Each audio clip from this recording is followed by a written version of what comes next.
ભક્તો ભારત શા માટે મહાન? સાચું કહો ભક્તો, ઉપાસના તો ગમે તેની અલગ અલગ હોઈ શકે, પણ માણસના હૃદયમાં પરમાત્માને રીઝવવાના સ્પંદો પડેલા છે. ભારતના પ્રત્યેક વ્યક્તિના હૃદયમાં પરમાત્માને રાજી કરવાનો સ્પંદો પડેલા છે. પછી મુમુક્ષને રાહ યોગ્ય મળે ન મળે એ બીજા ન બને વાત છે, પણ ઊંડે ઊંડે પણ પરમાત્માનો ડર પણ છે અને પરમાત્માને રીઝવવાના ઊંડે ઊંડે વિચારો પણ છે. ભક્તો સામ્યું કાલે નીકળ્યું હતું, શું ગલી ગલી અંદર માણસો ભરાય, અટારીઓ અગાશો, મેં કે માણસ માય નહીં. માણસ ભોજન કરતો હોય ને ખબર પડે કે સવારી નીકળે છે. અરે કોઈ સામયું નીકળ્યું છે ભક્તો, અડધું ભોજન પડતું મૂકી ઉભો થઈ ગડગડતી મૂકી અને દરવાજા સુધી આવે, લાઈવ કમસે કમ દર્શન તો કરી લો. ભક્તો ભારત દેશની સંસ્કૃતિ છે.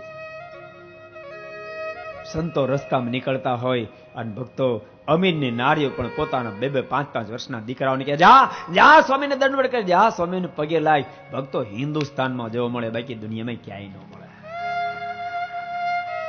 સાચું કહું છું ભક્તો, આ ધરતી જ કાંઈક જુદી, આ ધરતી જ કાંઈક જુદી છે, આના સ્પંદો જ કાંઈક જુદા છે. જોકે પશ્ચિમનું વાતાવરણ આપણને અસર જરૂર કરી રહ્યું છે. સત્સંગનો જેને યોગ નથી એને. તમને ખબર છે ભક્તો, પોસાય તેવું શાક તમે લો, પોસાય તેવું શાક. એવન બ્રહ્માટિક લો તો ભલે નાઇજેરિયા બૈરિયાની વાત નથી કરતા, ગાના બનેની વાત નહીં, પણ બ્રહ્માટિક લોકો વલસાડી લો ને, એને પણ સિઝન થોડીક અસર તો કરે છે. ચોમાસું થોડીક અસર તો કરે, છડ ઉતર તો થોડું ઘણું થાય. ભક્તો એ જ લાકડું છડ ઉતર ન થાય, યાદ રાખજો, જે સિઝન પ્રૂફ કરવામાં આવ્યું હોય. સમજાય તમને મારી દ્રષ્ટાંત વાત? સમજાય છે? સિઝન પ્રૂફ જો લાકડો કરવામાં આવે ને તો એને પછી છડ ઉતર ન થાય, ફેરફાર ન થાય. એમ ભક્તો આપણા મનમાં લાખો કરોડો રૂપિયા શા માટે ખર્ચાય? ભક્તો આપણને પશ્ચિમના વાતાવરણ અસર ઊભી ન કરે એટલા માટે આ સમાજને મેં સિઝન પ્રૂફ બનાવી રહ્યા છીએ. અને અડે નહીં, દુનિયાનું વાતાવરણ અડે નહીં ભક્તો.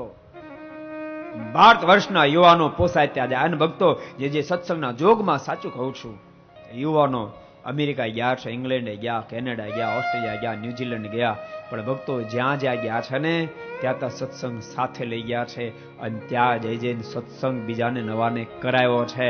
પરંતુ ભક્તો કોઈની છાયામાં આવ્યા નથી. સત્સંગ કરતા કરતા માણસનું જીવન ઘણ જેવું થઈ જાય. યાદ રાખજો, ઘણ જેવું, ડબ્બા જેવું ન રહે. ડબ્બા જેવા તો ભક્તો સત્સંગનો જોગ નથી હોય. ડબ્બા જેવા ઘણ જેવા થઈ જાય. ઘણ જેવા, ઘણ જેના ઉપર પડે ને બેવડો વાળી દે, પણ ઘણને ગોબો ન પડે. યાદ રાખશો. એમ ભક્તો સત્સંગથી જીવન જેનું સિઝન પ્રૂફ થઈ ગયું, પોસાય ત્યાં જાય. દુનિયાના કોઈ પણ છેડે જાય ભક્તો, જેનો જોગ થાય ને ગોબો પાડી દે, એને બેવડો વાળી દે, એની આકૃતિ ફેરવી નાખે, એની પ્રકૃતિ ફેરવી નાખે. અરે પીધેલ ને ભક્તો પીતો બંધ કરી દે ને ભગવાનનો ભક્ત બનાવી નાખે. પણ સત્સંગથી જે પ્રૂફ થયા હોય એની વાત છે.